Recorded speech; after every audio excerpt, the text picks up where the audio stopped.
My name's David Michaels, aka D Mike. Played 7 years professionally, 3 in Europe and 3 in South Korea for the SK Knights. This is my first Korean American tournament, so I think it's really cool to have and be able to experience this with familiar faces and people that I've been around for a while. And I think that it's been unique because I actually got to play with some of my teammates from Korea, and it was like, haven't had opportunities to share the court with those guys in some years. I love the team chemistry.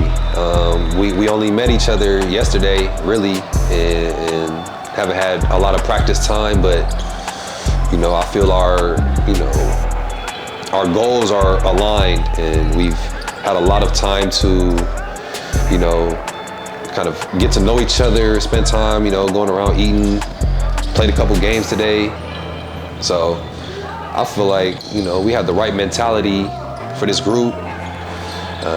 Everybody's been welcoming, everybody's been positive, and we've been competing, and that's all you can ask for is, especially on a new team like this, is just to have fun and compete. For 3 years, you balled out, and made a name for yourself, and then from the fans' perspective, you just vanished out the blue.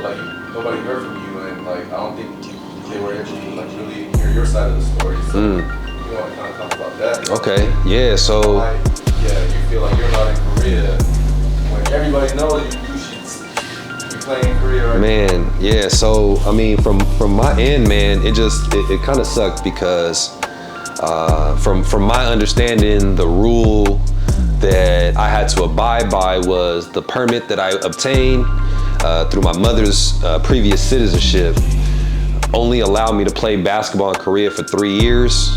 And then after the 3 years, I either had to be naturalized or become a Korean citizen. And from my perspective, I was getting helped along the way. I was getting assistance. We were reaching out to, according to them, we was reaching out to different politicians and senators to try to petition for me to obtain some form of citizenship, whether it be citizenship or through the naturalization process. And once they told me, after my contract expired, they told me they were going to work on it over the summer, and it never transpired. And eventually they told me I was not able to come back to Korea. I wasn't able to obtain a passport. I wasn't able to obtain citizenship or naturalization. And because of that, without any of those kind of conditions met, that I wouldn't be able to re-sign in Korea. For the record, I always wanted to be in Korea. That was my destination. Once I was able to get there and I fell in love with the culture, the environment, the league, I had a great time, had an amazing time playing. I think I had a lot more to give and show to the league. I think that it was real short-lived, and I wish that I would have been able to been granted that opportunity to play and even represent my country, in international competition. So I was really hoping on that. I was really praying on that. I was really focused on that.